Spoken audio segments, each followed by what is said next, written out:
मला माझी आई अजिबात आवडत नव्हती. मी कायमच तिचा तिरस्कार करायचो. कारण ती माझ्या जन्मानंतर फक्त 6 दिवसांनी आपल्या प्रियकरासोबत पळून गेली होती. माझी आत्या सावित्री हिने मला दत्तक घेतलं आणि मला तिच्या स्वतःच्या मुलापेक्षा जास्त प्रेम दिलं. अचानक मला कळलं की सावित्री आत्यांना कर्करोग झाला आहे. त्या जाताना मला त्यांनी डायरी दिली आणि सांगितले की ती गेल्यावर ही डायरी उघडून वाच. त्यांच्या मृत्यूच्या 3ऱ्या दिवशी मी त्यांच्या खोलीतून ती डायरी काढली आणि वाचायला सुरुवात केली. माझ्या डोळ्यात अश्रू होते. तेवढ्यात त्यातून एक जुना फोटो पडला. खाली पडलेला तो फोटो पाहताच माझ्या तोंडातून जोरात किंकाळी निघली. कारण तो फोटो तर मित्रांनो खूपच इंटरेस्टिंग स्टोरी आहे. शेवटपर्यंत नक्की पहा. आपल्या आईला दोष देण्यापूर्वी किंवा तिरस्कार करण्यापूर्वी तिला समजून घेण्याचा नक्कीच प्रयत्न करा आणि ही कथा शेवटपर्यंत नक्की पहा. मी रुग्णालयात शांत गल्लीत बसलो होतो. माझं हृदय रक्ताच्या अश्रूंनी ओले होते. आज माझी आत्या जी माझ्यासाठी आईसारखी होती, जीवन मरणाच्या लढाईत होती. मला काहीच ठाऊक नव्हतं की तिला कर्करोग झाला आहे, जो तिला मृत्यूच्या दारापर्यंत घेऊन गेला होता. माझ्या आयुष्यात आत्याशिवाय कोणीच नव्हतं. आई वडील नाही, नाही आई, नाही आजी, नाही कुठलाही नातेवाईक. अचानक माझं आयुष्य इतकं दयनीय होईल असं मी कधीच कल्पना केली नव्हती. मी माझं सगळं काही त्यांच्यावर सोपवलं होतं आणि त्यांनी माझं आयुष्य माझ्यासाठी ते बदललेलं होतं. त्यांनी लग्नच केलं नाही. माझं तरुणपण माझ्यासाठी अर्पण केलं. मी मान खाली घालून त्यांच्याच विचारात होतो. तसतसं अतिदक्षता विभागाचा दरवाजा उघडला. मी घाबरून उभा राहिलो आणि डॉक्टरांकडे धावलो. डॉक्टरांनी मला पाहून विचारलं, तुम्ही अमर आहात का? मी मान डोलावून होकार दिला. तेव्हा ते म्हणाले, तुमचा रुग्ण तुम्हाला आतमध्ये बोलवत आहे आणि त्याआधी मला काही सांगायचं आहे. मी म्हटलं, मी तुमचं ऐकेन, पण मला त्यांना भेटायचं आहे. पण डॉक्टरांनी माझं मनगट धरलं आणि म्हणाले, थांब. आता त्यांच्याकडे फार कमी वेळ आहे. हे ऐकून माझं हृदय धडधडू लागलं. असं वाटलं जणू कोणीतरी माझं हृदय छातीतून उचलून मुठीत घेतलंय. डॉक्टरांनी पुढे सांगितले की तुमच्या रुग्णाला कर्करोग आहे आणि तो एकदम शेवटच्या टप्प्यावर आहे. आधी त्या आमच्याकडे आल्या होत्या आणि मी त्यांना उपचार सुरू करण्याचा सल्ला दिला होता. पण त्या म्हणाल्या की गरज पडेल तेव्हाच औषधं घ्यायचं आणि निघून जायचं. त्यांनी आपल्या जीवाला धोका पत्करला आणि असं का केलं हे फक्त त्यांनाच ठाऊक होतं. आम्हाला काहीच कळलं नाही त्यांनी उपचार का घेतले नाहीत आणि आज त्यांची अशी अवस्था झाली आहे की काही तासातच त्या देवाघरी जाऊ शकतात. शेवटची स्टेप आहे. डॉक्टरांनी माझ्या खांद्यावर हात ठेवून सांगितलं की मला जे काही आहे, मनामध्ये जे काही आहे ते त्यांना सांगू दे. त्यांचं मन थोडं हलकं करूया. आता त्यांच्याकडे फक्त काही तासच शिल्लक आहेत असं सांगून ते तिथून निघून गेले. मला असं वाटलं की कोणीतरी मला पूर्णपणे असह्य करून टाकलंय, जसं सूर्यप्रकाश एकटं सोडलाय. मी तातडीने मान हलवत बडबडायला लागलो, असं होऊ शकत नाही. तुम्ही मला असा मोठा धक्का देऊ शकत नाहीत. मला असं वाटत होतं की आत्यांना कर्करोग आहे हे त्यांना माहीतच नव्हतं. पण मग मला काय माहीत होतं की त्यांना सगळं सत्य माहीत होतं आणि त्या औषधं घेतही होत्या. रागात मी खोलीत फिरायला लागलो. पण पुढच्या क्षणी माझा जीव गुदमरला. ऑक्सिजन मास्क आणि मोठमोठ्या मशीननी त्यांचं शरीर झाकलेलं होतं. पण त्यांची बोटं हलत होती. म्हणजे त्या अजूनही जिवंत होत्या. मी धावत त्यांच्या जवळ गेलो. पण जेव्हा त्यांच्या वेदनेने भरलेल्या चेहऱ्यात पाहिलं, त्या माझ्या डोळ्यातून अश्रू वाहू लागले. माझ्या डोळ्यासमोर त्या सगळ्या आठवणी फिरू लागल्या. जेव्हा मी त्यांच्यावर संशय घेतला होता, बोलण्याआधीच त्यांनी माझा हात धरला आणि हळू आवाजात म्हणाल्या, कसा आहेस समोर? मी विचार न करता तडफडत बोललो, तुमची ही अवस्था पाहून मुलगा कसा राहू शकेल? तुला कल्पना आहे का माझी काय अवस्था आहे? तुला काही झालं तर तर मी कसं जगू? मी कसं आहे तुझ्याशिवाय? मी या जगात तुमच्याशिवाय काय करेन? माझं कोण आहे? तुम्ही माझ्यावर असा अन्याय का केला? तुम्हाला कळत होतं की तुम्हाला कर्करोग आहे, तर मग उपचार का घेतले नाहीत? आपल्याकडे सगळं होतं. मी नोकरी करत होतो. आपली चांगली कमाई होती. तुमचा उपचार सहज होऊ शकला असता. मग तुम्ही मला का नाही सांगितलंत? हा अत्याचार तुम्ही स्वतःवर आणि माझ्यावर का केलात? तुम्ही जर निघून गेलात तर मी या जगात तुमच्याशिवाय कसं जगू? हे बोलताच मी ठसठसा रोलकलो. मी माझी आई गमावली होती, वडीलही गमावले होते, नातेवाईक आणि मित्र मंडळी सगळे सोडून गेले होते. पण या स्त्रीला म्हणजे माझ्या आत्याला मी गमावू इच्छित नव्हतो. त्यांच्याचमध्ये माझं आयुष्य होतं. असं वाटतं की त्यांना काही झालं तर मग मला सुद्धा मरावंच लागेल, कारण माझ्याजवळ आता कुणी नातेवाईक राहिला नव्हता. मी अजून काही बोलण्याआधीच ते हळू आवाजात म्हणाले, माझ्याकडे आता फार कमी वेळ आहे अमर. अमर मला मला ऐक अमर, मी त्यांच्याजवळ बसलो, त्यांचा चेहरा हातात घेतला आणि घाबरून म्हणालो, मला एकटा सोडू नकोस गं. तुमच्याशिवाय मी जगू शकत नाही. ते घर माझ्यासाठी संपलंय. कृपया असं बोलू नकोस. त्यांनी माझ्या डोळ्यात पाहून सांगितलं, प्रत्येक माणसाला या दिवसा एक एक दिवस या जगातून निघावंच लागतं. माझी वेळ आली आहे, पण तू अजून जगशील. फक्त आयुष्य सांभाळणं सोपं नाही. खऱ्या अर्थानं जगणं शिकावं लागेल तुला. वचन दे की तू स्वतःला संपवणार नाहीस. माझ्याशिवाय तू स्वतःची काळजी घेशील, लग्न करशील, मुलं होतील तुला आणि सुखी आयुष्य जगशील. पण आधी मला माफ कर रे बाळा. त्यांचं असं बोलणं ऐकून मी खूप थक्क झालो. खरं तर मला माफी मागायला हवी होती, कारण मी त्यांच्याकडे दुर्लक्ष केलं होतं. जर मी त्यांच्याकडे लक्ष दिलं असतं तर आज ही अवस्था झाली नसती. मी काही बोलण्याआधीच ती पुढे म्हणाली, जेव्हा आयुष्याचं सत्य तुझ्यासमोर उघड होईल तेव्हा सत्य समोर येईल. तेव्हा माझा तिरस्कार करू नकोस रे बाळा. मी जे काही केलं ते फक्त तुझ्या प्रेमापोटी केलं होतं. तू माझ्या आयुष्यातील मुलगा आहेस म्हणून, नाही तर सगळं ठरवून आलास. असं म्हणून त्यांच्या डोळ्यातून अश्रू वाहू लागले. मी त्यांचा चेहरा हातात घेतला आणि कपाळावर प्रेमाने चुंबन देत म्हणालो, तुमचा तिरस्कार करायचा तर कधीच नाही. मी का तुमचा तिरस्कार करू? तुम्हाला मारलं तरी मी तुमचा तिरस्कार करणार नाही. मला सगळं ठाऊक आहे तुम्ही माझ्यासाठी किती काही केलं आहे. मला माफ करा की मी तुमची काळजी घेतली नाही, तुमची सेवा केली नाही. मी तुम्हाला गमवू इच्छित नाही. मी तुमचा उपचार करेन आणि आपण रुग्णालयात जाऊ दुसऱ्या. मी माझी काही अशीच आशा कधीच सोडणार नाही. असं बोलताच माझ्या मनात पुन्हा हिंमत आणि उत्साह घेऊन मी माझ्या आत्यांना मरू देणार नव्हतो. म्हणत होतो दुसऱ्या दवाखान्यात जाऊ, पण त्यांनी घट्ट हात माझ्यात धरून माझ्याकडे पाहून जोरात म्हणाल्या, मला माहीत आहे तू माझ्यावर खूप प्रेम करतोस, पण हे प्रेम फक्त एक भ्रम आहे रे. जेव्हा सत्य समोर येईल ना, तेव्हा हेच प्रेम तिरस्कारात बदलेल. मला हवं आहे की सगळं सत्य तुझ्यासमोर येईल. मी अनेकदा विचार केला की तुला सगळं सांगावं, सत्याचा पडदा उघडावा, पण माझ्यात ती हिंमत नव्हती. मी तुला जिवंतपणे गमवू इच्छित नव्हते रे. आता मी या जगातून निघून जात आहे. आता तुझ्यासमोर सत्य आलं तरी मला काही फरक पडणार नाही. पण माझा तिरस्कार करशील तू. तिरस्कार करू नकोस. मी जे काही केलं ते फक्त तुझ्यासाठी केलं. असं म्हणत त्यांनी खोल श्वास घेतला. थोडा वेळ शांत राहिल्यावर म्हणाल्या, अमर, माझ्या कपाटातल्या शेवटच्या खडाखाली एक तिजोरी आहे. ती उघड. त्यात एक गुलाबी डायरी आहे. माझ्या मृत्यूनंतर मला जाळल्यानंतर मगच ती डायरी वाच आणि माझ्यावर विश्वास ठेव. मी जे काही केलं ते सगळं तुझ्यासाठीच केलं. एवढं म्हणताच त्यांचा श्वास अडकवू लागला आणि ती जोरात देवाचं नाव घेऊ लागली. तेव्हा अचानक यंत्रांच्या आवाजांचा गोंधळ उडाला. माझा श्वास थांबण्यासारखा झाला आणि मी बेकाबू होऊन बाहेर पळालो. मला माझ्या आत्यांना मरताना पाहणं सहन झालं नाही. म्हणून दरवाजाबाहेर उभा राहून मी जोरजोरात डॉक्टर ओरडू लागलो. थोड्या वेळातच डॉक्टरांची टीम खोलीत आली, पण तोपर्यंत त्यांचा श्वास थांबलेला होता. चेहरा निळसर पडलेला आणि जीभ तोंडाला चिटकलेली होती. काही क्षणांनी डॉक्टर साहेब आले आणि माझ्या खांद्यावर हात ठेवून म्हणाले, माफ करा, ते आता या जगात नाही आहेत. हे शब्द माझ्या छातीला खुणावत होते. मी ओढत जमिनीवर कोसळलो ओरडत. हे दुःख सहन करणे शक्य नव्हतं. माझी अवस्था अशी झाली होती जणू तो पूर्णपणे या जगात एकटा पडला होता, ज्याच्याकडे ना नातं होतं, ना धैर्य, काहीच नाही. संयमाचा सारा धीर सुटून मी रुग्णालयाच्या अतिदक्षता विभागात धावत होतो. तू मला जोडून जाऊ शकत नाही. तुमच्याशिवाय मी जगू शकत नाही. देवासाठी परत या, नाहीतर मी मरेल. तुमचा भाचा तुमच्याशिवाय जगू शकणार नाही, असं म्हणत होतो. हे सगळं बोलताना मी माझा चेहरा हाताने झाकला. अचानक आयुष्याने मला इतका त्रास दिला की कधीच असा विचार केला नव्हता. आज सकाळी जेव्हा मी घरातून निघालो होतो तेव्हा नेहमीप्रमाणे त्यांच्यासमोर बसून आशीर्वाद घेत होतो. त्या मला दीर्घायुष्याचा आशीर्वाद देत होत्या. मला काय ठाऊक होतं की दीर्घायुष्याचा आशीर्वाद देत त्या आज मला कायम एकटं सोडून जाणार होत्या. डॉक्टर सतत मला धीर धरायला सांगत होते आणि कोणाला तरी जवळचा माणूस बोलवायला सल्ला देत होते. जणू मी पूर्ण आंधळा आणि बहिरा झालो होतो या घटनेनंतर. सगळं पाहत होतं, पण मला असं दृश्य पाहायचं नव्हतं. त्यांच्या चेहऱ्यावर पांढरं कपडं टाकलं होतं आणि त्यांचं शरीर शवगृहात पाठवण्याची तयारी सुरू केली होती.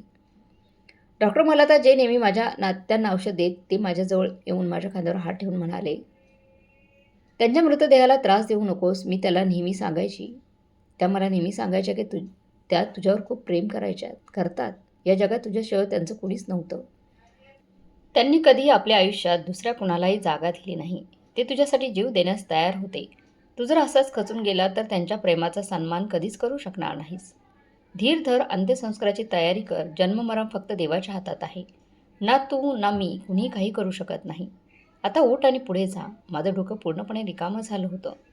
मला कोण काय समजत होतं काहीच कळत नव्हतं. हा अचानक आलेला धक्का माझ्यासाठी सहन करण्याच्या पलीकडे होता. सकाळी जी व्यक्ती पूर्णपणे ठीक होती, ती हसत होती, ती संध्याकाळपर्यंत ती मेली होती. हे कसं शक्य आहे? माझ्या वेळेच्या पलीकडे सगळं काही घडत होतं. पण डॉक्टरांचं म्हणणं खरं होतं. त्यांनी आपले तरुणपण माझ्यासाठी घालवले होते. आता माझं कर्तव्य होतं की मी त्यांचा मृतदेह सन्मानाने मातीत मिळवून देईन. मी तातडीने काही मित्रांना फोन केला. कारण मला माहीत होते की काही वेळातच अंत्ययात्रेसाठी लोक येणार आहेत. परिसरात एवढी ख्याती होती की माझ्यासाठी कोणी मागे हटणार नव्हतं. फक्त मला फोन करायचा होता आणि तयारी सुरू झाली. मी स्मशानाकडे निघालो जेणेकरून त्यांच्या अंतिम स्नानाची सोय करू शकेन. घरी कोणीही स्त्री नव्हती जी त्यांना स्नान घालू शकली असती. त्यामुळे मी ठरवलं की बाहेरून एखादी स्त्री बोलावून दान दक्षिणा देऊन स्वच्छ स्नान करून घेऊ. काळचक्र कधीच थांबत नाही आणि थांबणारही नाही. कालपर्यंत जे घर माझ्या आत्याच्या आणि माझ्या हास्याने गजरत होतं, त्या घराच्या अंगणात आज माझ्या आत्यांचा मृतदेह ठेवला होता. आणि मी त्यांच्यासमोर पूर्णपणे असहाय्य बसलो होतो. मागे स्त्रिया प्रार्थना वाचत होत्या आणि पुरुष माझ्या इशाऱ्याची वाट पाहत होते, कधी मी संकेत देईन आणि त्यांची अंत्ययात्रा स्मशानाकडे निघेल. मी त्यांच्या चेहऱ्यावर हलकं पाणी शिंपडत म्हणालो की तुम्ही मला फसवलं. तुम्ही मला वचन दिलं होतं की मी कधीच सोडणार नाहीस. नेहमी माझ्यासोबत राहशील, पण आज तुम्हीच मला सोडून चाललाय. मी कधीच तुला माफ करणार नाही. तुम्ही माफी मागत होतास ना, तर ऐक ना, मी तुला कधीच माफ करणार नाही. एकदाही विचार केला नाहीस की तुमचा मुलगा तुझ्याशिवाय कसा राहील? ज्याने फक्त तुझीच माया पाहिली, त्याच्या मनावर काय होईल? हे बोलताच मी जोरजोरात रडू लागलो. माझा मित्र मला जवळ आला, सावरत मला धीर दिला. मित्रा, तुला काय झालंय? असं खचलास तर पुढच्या व्यवस्था कशा सांभाळशील? पुरुष असं रडत नाहीत. मी असं म्हणालो की पुरुषही माणसं असतात ना, त्यांचे हृदय छातीत धडधडतं. काही लोक असतात ज्यांना गमावण्याचा विचारही आत्म्याला हादरवून टाकतो. आणि आज मी त्या व्यक्तीला गमावलं आहे, ज्यामुळे माझं आयुष्य होतं. हे बोलताच मी माझ्या मित्राच्या गळ्यात पटकन पडलो आणि आजूबाजूच्या लोकांनी मला धीर दिला. थोड्या वेळाने रामनामाच्या साधूंनी आकाश दुमदुमलं आणि त्यांचा मृतदेह खांद्यावर उचलला गेला. हा क्षण माझ्यासाठी मृत्यूपेक्षा कमी नव्हता. लोक मला इशारा देत होते की मीही खांदा देईन.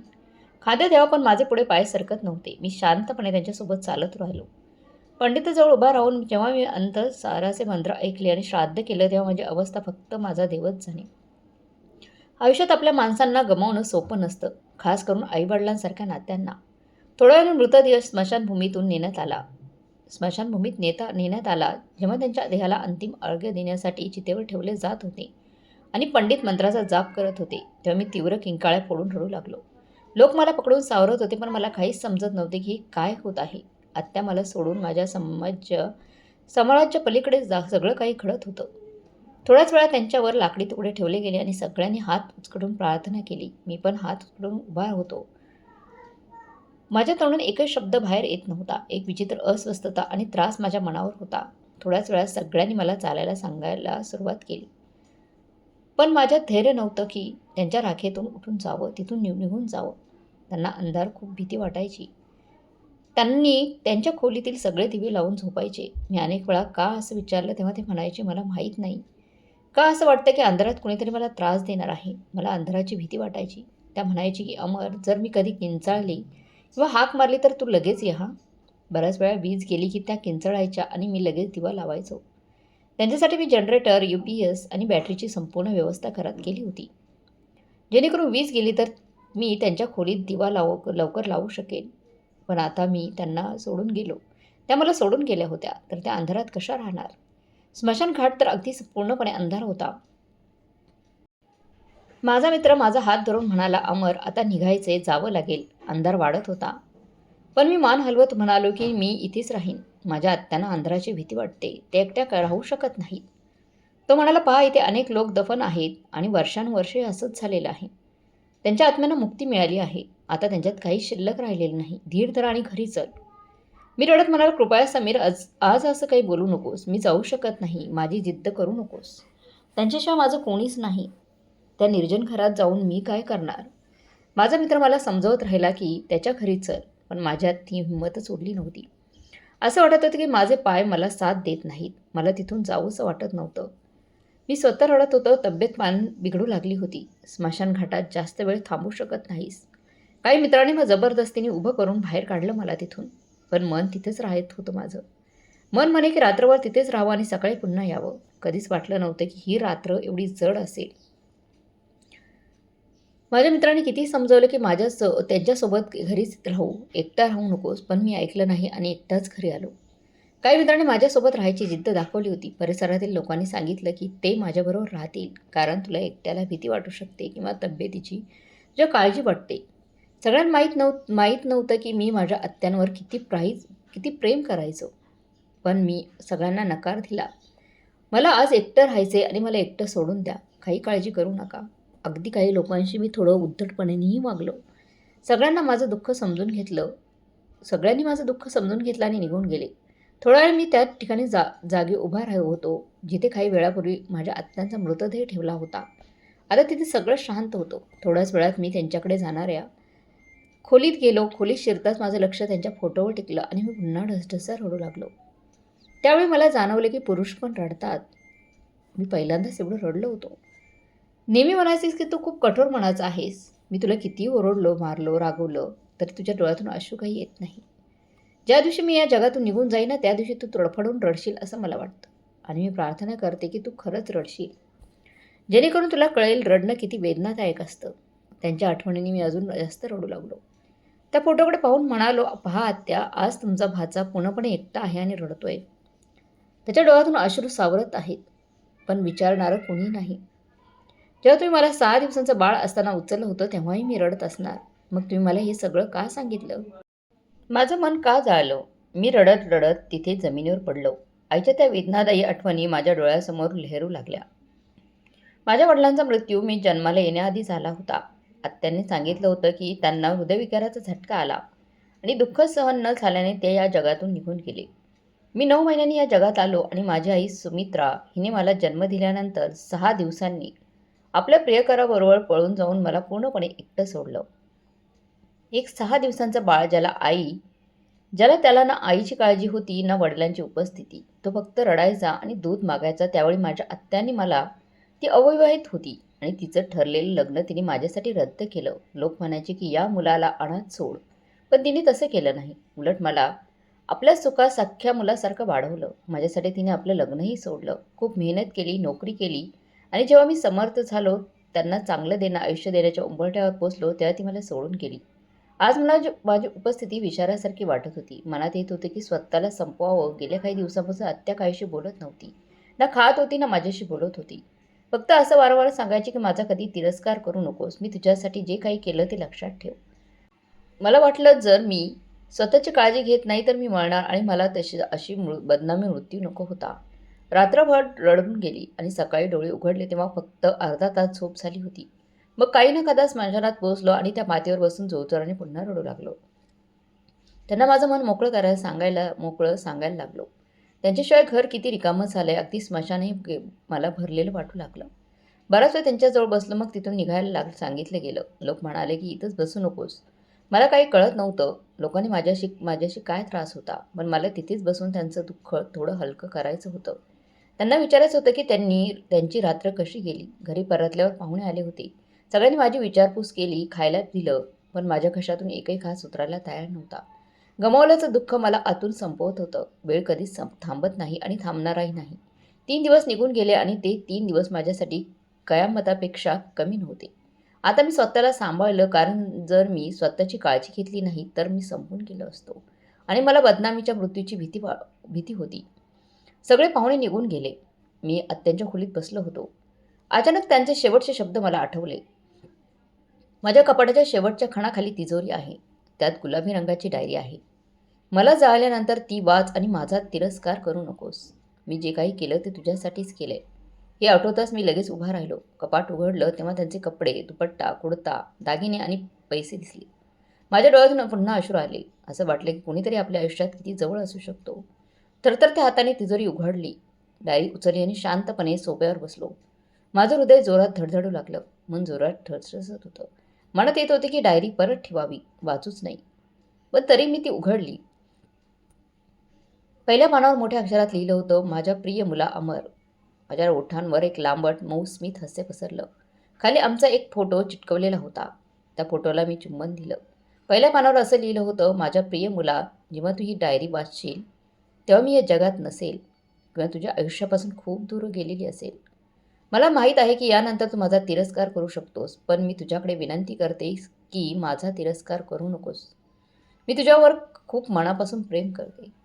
माझं सगळं काही नाश झालं, संपूर्ण कुटुंब उद्ध्वस्त झालं, पण मी काय करू? तुझं असणं माझ्यासाठी अनमोल आनंद होतं. असं वाटायचं जणू आमच्या घरात चंद्र उतरला होता. तुझ्या वडिलांना हृदयाचा झटका आला आणि ते या जगातून निघून गेले. हा झटका तुझ्या आईमुळेच आला.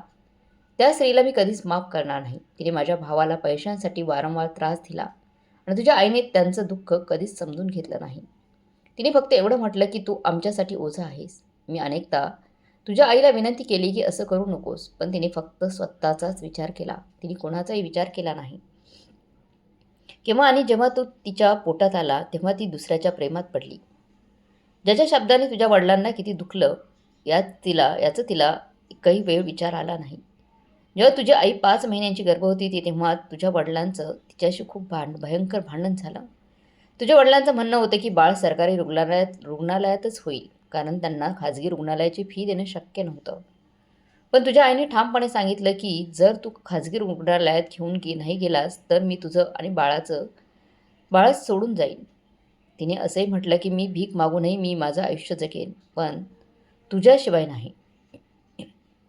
त्यामुळे मी राहणार नाही. म्हणत माझ्या भावाला माझी सोन्याची साखळी देऊन धीर दिला. काळजी करू नकोस, सगळं मी सांभाळेन. माझ्या नगलाला अजून काही महिने होते, तरी मी माझ्या भावाची साथ सोडली नाही.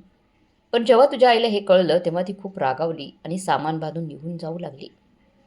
त्याचवेळी तुझ्या वडिलांना हृदयविकाराचा मोठा झटका आला आणि ते आम्हाला त्याच वेळेस कायमसाठी देवाघरी आम्हाला सोडून निघून गेले. तो माझ्यासाठी खूप कठीण काळ होता, कारण मी माझे वडील गमावले होते आणि माझ्या भावात वडिलांचं रूप पाहिलेलं होतं. पण जेव्हा तोही आमच्या आयुष्यातून गेला, तेव्हा माझं डोकं पूर्णपणे सुन्न झालं होतं. कुठे आहे, काय करत आहे हेच काहीच कळत नव्हतं. ठीक 1 आठवड्यानंतर तुझी आजी, म्हणजे माझी आई, तिने मुलाच्या दुःखाला सहन न करता या जगातून निघून गेली. आमच्या घरावर जसं संकट कोसळलं आणि यामागे मी तुझ्या आईला जबाबदार धरत होते. पण आता विचार करते तेव्हा समजतं की ही माझीच चूक होती, कारण जन्म-मरणाचा निर्णय मनुष्य घेत नाही, तो वरचा घेतो. हो, इतकं खरं आहे की तुझ्या आईने तुझ्या वडिलांना सतत त्रास दिला आणि अनेकदा माझं मन म्हणायचं होतं की मी तिला संपवावं, पण मी असंही होते, कारण ती माझ्या भावाची पत्नी होती.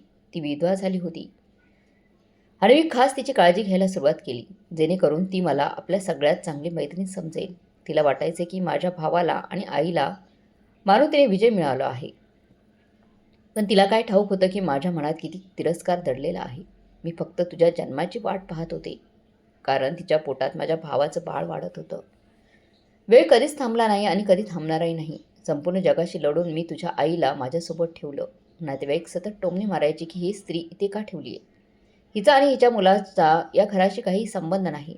या स्त्रीमुळे तुझा भाऊ या जगातून निघून गेला. पण मी सगळ्यांना खोटं समजून तिला दाखवायचं म्हणून सगळ्यांशी भांडत राहिले आणि ती हळूहळू माझ्याकडे झुकू लागली. ती आपल्या घरापासून आणि नातेवाईकांपासून दूर झाली आणि माझ्या आजूबाजूला राहू लागली. तिला कधी कल्पना नव्हती की मी तिच्याबद्दल काय विचार करते. अमर, मला माफ कर, मी खूप वाईट वागली आहे, असं म्हणत मी पुढचं पान वाचत होतो. तेव्हाच माझा फोन वाजू लागला. स्क्रीनवर एक अनोळखी नंबर चमकत होता. आधी मी त्या नंबरकडे दुर्लक्ष केलं, पण नंतर पुन्हा पान वाचायला लक्ष दिलं. पुढच्या पानावर असं लिहिलं होतं की मी तुझ्या आईसोबत सुमित्रा रुग्णालयाजवळच्या एका भाड्याच्या घरात राहायला आलो होतो. मी नोकरी करायची, त्यामुळे माझ्याकडे थोडे पैसे होते. त्या पैशातून मी एका नर्सला माझ्यासोबत घेतलं. मी तुझ्या आईसमोर असं नाटक केलं की तू जन्माला येताच मृत्यू पावलास.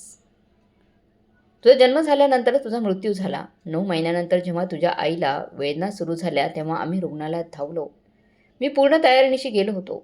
तुझ्या जन्मानंतर मी तुला त्या नर्सच्या हवाली केलं आणि तिला तिथून पाठवलं. माझ्यासोबत आणखी 2 नर्स होत्या, ज्यांनी तुझ्या आईला खोटं सांगितलं की तू जन्म झाल्यास मृत्यू पावलास आणि त्यांनी तिला एक मृत बाळ दाखवलं. हे सगळं मी यासाठी केलं की ती स्त्री आपल्या आयुष्यातून कायमचं निघून जायला हवी. आणि मग तसंच झालं. 6 दिवस तू त्या नर्सच्या घरी होतास आणि मग मी तुझ्या आईला सांगितलं की तिने मला सोडून जावं. मला माहीत आहे मी तुझ्याशी खूप मोठा अन्याय केला आहे, तुला तुझ्या आईमुळं पासून वेगळं केलं. ते सगळं माझ्या रागाचं फळ होतं. आज या वयात मला खोलवर जाणवतंय की मुलगी एका आईसाठी किती अमूल्य असतात. तुझ्या आईबद्दल मला कळलं की ती धक्क्याने पूर्णपणे खचली. बाळ मेलेलं जन्माला आले म्हणून. आणि आता ती एखाद्या मानसिक रुग्णालयात आहे.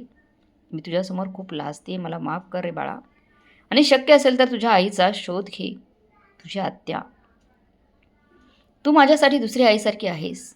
माझा तुझ्यावर तिरस्कार करू नकोस. मला तुझ्यावर खूप प्रेम आहे. हे पत्र लिहिणं माझ्यासाठी खूप कठीण होतं. मी सहन करू शकत नव्हतो आणि माझ्या जागेवर उठून उभा राहिलो. डोकं नगाला ते हलवलं. पण हे सगळं खोटं असू शकत नाही. ती माझ्याशी असं करू शकते. ती तसं नाही असं मला वाटलं. असा विचार करत मी पुन्हा जोराने रडू लागलं. पण तेव्हा माझा फोन पुन्हा वाजू लागला. फोन वारंवार वाजत होता. मग मी इलाज न करता वेळ न घालवता तो उचलला. मी फक्त हॅलो म्हटलं. तेव्हा समोरून थरथरणारा ओळखीचा आवाज आला. कसा आहेस? समोर का येत नाहीस? तिचा आवाज होता. तो आवाज ऐकताच माझं हृदय जोराने धडधडू लागलं आणि क्षणभर माझा हातही थरथरायला लागला. ती स्त्री काही बोलणार होती तेव्हाच कॉल कट झाला. मी लगेच परत कॉल केला कारण तिचा आवाज ऐकून माझी अवस्था काही वेगळीच झाली होती. माझं हृदय पुन्हा कॉल करायला उद्युक्त झालं होतं. नाहीतर त्यावेळी मला फोन कॉलमुळे फार राग आला होता. पण फोन उचलला नाही. मी विचार केला की कदाचित चुकून नंबर लागला असेल. मग थोडा शांत झालो. तेव्हाच माझ्या पायाजवळ एक फोटो पडला. जेव्हा मी तो फोटो उचलला तेव्हा पुढच्या क्षणी थक्क करणारा होता. तो फोटो माझ्या कॉलेजच्या प्रिन्सिपलचा होता. मिस सुनैना यांचा.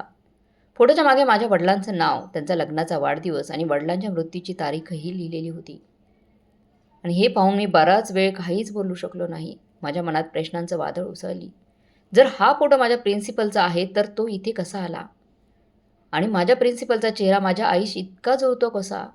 त्यावेळी मी पूर्णपणे गोंधळलो होतो. मला काहीच कळत नव्हतं या रहस्याचा अर्थ काय आहे. मी घाईघाईने पुन्हा डायरी उचलली आणि वाचायला सुरुवात केली. डायरीच्या पानावर लिहिलेल्या ओळी माझा आत्मा थरथरायला लावणाऱ्या होत्या. हो अमर बाळा. अमर, तुझी प्रिन्सिपल म्हणजेच तुझी सख्खी मावशी आहे. तुझी आई आणि ती जुळ्या बहिणी होत्या. पण तुझ्या मावशीला तुझ्या आईबद्दल खूप तक्रारी होत्या म्हणून ती तिच्यापासून दूर राहायची. तुझ्या मावशीला तुझ्या आईचं सगळं रहस्य माहीत होतं. जर कुणी तुला तुझ्या आईपर्यंत पोहोचू शकत असेल ना तर बाळा, तर ती फक्त तुझी मावशीच आहे. हे सगळं वाचताच माझ्या पायाखालची जमीन सरकून गेली, खिसकून गेली. माझ्यासमोर सगळं स्पष्ट झालं. मी सुनैना फक्त माझी शिक्षिका नव्हती तर माझी सख्खी मावशी होती. मी वर्षानुवर्ष त्यांच्यासमोर होतो, रोज त्यांच्याशी बोलत होतो. पण ना त्यांनी मला ओळखलं ना मी त्यांना हे कसं सांगू शकत होतो. पण एकच गोष्ट मला सतावत होती. मला माझ्या आईला भेटायचं होतं. मला माहीत होतं ती मानसिक रुग्णालयात आहे. ही जाणीव माझ्या आतली सगळी ताकद झपाटून गेली. मला प्रिन्सिपलच्या घराचा पत्ता माहीत होता. रात्री 9 वाजता काही विचार न करता मी त्यांच्या घराकडे निघालो. प्रत्येक पावलावर बेचैनी वाढत होती. हृदय जोरात धडधडत होतं. माझ्यासाठी हा प्रवास फक्त रस्ता पार करण्याचा नव्हता तर आईपर्यंत पोहोचण्याची आशा होती. माझ्या आयुष्यातील सगळ्यात मोठी शोध मोहीम होती ती. पहिल्या घंटीवरच दरवाजा उघडला गेला आणि समोर प्रिन्सिपल मॅडमचा मुलगा उभा होता. मी त्याला पाहताच म्हणालो, तुमच्या आईला बोलवा. मला तुमच्या आईंना भेटायचं आहे. थोड्या वेळाने त्या बाहेर आल्या आणि मी जेव्हा रडत माझी सगळी गोष्ट त्यांच्यासमोर सांगू लागलो तेव्हा त्या खूपच दुःख व्यक्त करत म्हणाल्या, अमर बाळा, तुझ्या आत्यांचा तिरस्कार करू नको. त्यांनी जे काही केलं ना ते रागाने आणि दुःखाने केलं असलं तरी तुझं खूप चांगलं संगोपन केलं त्यांनी. तुला कधी काही कमी पडू दिलं नाही. तर तुझी किती काळजी घेतली आहे त्यांनी. तुझ्यासाठी सगळं आणायचं हे आम्हालाही आठवतंय. तुझ्या आत्याचं उदाहरण तर संपूर्ण शाळेसाठी आहे. समजून घे की या जगात अशा स्त्रिया देखील असतात. त्यांच्याबद्दल मनात काही तिरस्कार ठेवू नकोस. त्यांच्या बोलण्याला मी काहीच उत्तर दिलं नाही. फक्त माझ्या आईचा पत्ता घेऊन थेट मानसिक रुग्णालयात पोहोचलो. तिथे जाऊन जेव्हा मी माझी ओळख सांगितली आणि आईबद्दल विचारलं तेव्हा माझ्यासाठी तो मृत्यूपेक्षाही खूप मोठा धक्का होता. माझ्या आईला पागलपणाचं इंजेक्शन दिलं जात होतं आणि ती पूर्णपणे शांत बसलेली होती. मी धावत तिच्या वॉर्डमध्ये गेलो आणि जेव्हा खोलीत शिरलो ते क्षण माझ्यासाठी असं होतं जणू 25 वर्षानंतर मला माझं आयुष्य परत मिळाले असं वाटलं. मी धावत तिच्या छातीशी लागलो. सुरुवातीला तिने मला ओळखण्यास नकार दिला. तिच्या चेहऱ्यावर एक प्रकारचा तुटकपणा होता. जणू माझं असणं तिच्यासाठी एखाद्या जुन्या जखमेला उघड करणारं होतं. पण आईची ममता कधीच लपत नाही. तिच्या डोळ्यात साठलेल्या अश्रूंनी माझ्या सगळ्या संकोचांना धुवून टाकलं. शेवटी जेव्हा मी आत्यांनी लिहिलेलं डायरीचं प्रत्येक पान तिच्या हातात दिलं, तिने ते वाचलं, तेव्हा तिने खोल श्वास घेतला आणि हळूच म्हणाली, कदाचित तुझ्या वडिलांचा आणि आजीचा मृत्यू माझ्या चुकीमुळे झालाय. हीच माझी शिक्षा आहे. तिचं बोलणं ऐकून माझं हृदय काहीसं तुटलं. त्या शब्दांना आत्मग्लानी होती आणि स्वतःला दोष देत होती ती. कृत्यांबद्दल मला खूप वाईट वाटायचं आणि मला समजलं की आईची ममता किती खोल असते. जर मी चूक केली तरी ती अश्रू घालूनही सगळं माफ करते. मग माझी आई तिचा अनुभव सांगू लागली की तुझा मृत्यू झाला असं कळल्यावर मी तुझ्या विरहात पूर्णपणे वेडी झाली होती, पागल झाली होती. माझं 6 दिवसांचं बाळ मला सोडून गेलं होतं. त्यानंतर मी एका माणसाशी लग्न केलं, पण त्याने माझा फक्त वापर करून मला सोडलं. आणि जास्त वाईट म्हणजे मला मानसिक रुग्णालयात पाठवलं, जेणेकरून तो दुसरं लग्न करू शकेल. आजही ती वेळ आठवली की माझं मन थरथरतं बाळा. आई नेहमी म्हणायची की तुझ्या आत्यांवर तिरस्कार करू नकोस. त्यांनी सगळं गमावूनही तुला आईपेक्षा खूप जास्त प्रेम दिलंय. खूप जास्त प्रेम केलं असतं तर कदाचित तू खरंच बर्बाद झाला असता रे. कारण मी तुझ्यासोबत असताना दुसरं लग्न केलं असतं. तिचं हे बोलणं मला कुठेतरी थोडा दिलासा दिला. पण आयुष्याने मला एक धडा शिकवला आहे. एखादी व्यक्ती बाहेरून जितकी आनंदी दिसते तितकी ती आतून नसते रे. प्रत्येक माणसाबद्दल खरं सत्य जाणून घेणं गरजेचं आहे. कुठलीही गोष्ट तपासली नाही तर ती खरं मानणं ही मोठी चूक आहे. कारण कधी कधी सत्य इतकं वेदनादायक असतं की माणूस आतून तुटून जातो. आयुष्याने मला एक गोष्ट शिकवली आहे, दिखाव्यावर जाऊ नकोस, सत्याची चाचपणी कर. प्रत्येक चमकणारं सोनं नसतंच आणि प्रत्येक हास्याच्या मागे सुख नसतं. शेवटी अमर आपल्या आईला घरी घेऊन आला आणि तिची मनापासून काळजी घेऊ लागला, तिला जीव लावू लागला. तर मग मित्रमैत्रिणींनो, तुम्हाला काय वाटते, अमरने शेवटी जे काही केलं ते योग्य केलं का? कमेंट बॉक्समध्ये नक्की कळवा. आणि मित्रांनो, ही भावस्पर्शी हृदयस्पर्शी कथा कशी वाटली कमेंट बॉक्समध्ये नक्की कळवा. व्हिडिओ चांगला वाटला, कथा चांगली वाटली तर लाईक, शेअर, सबस्क्राईब नक्की करा. भेटूया पुढच्या कथेमध्ये. तोपर्यंत धन्यवाद मित्रांनो.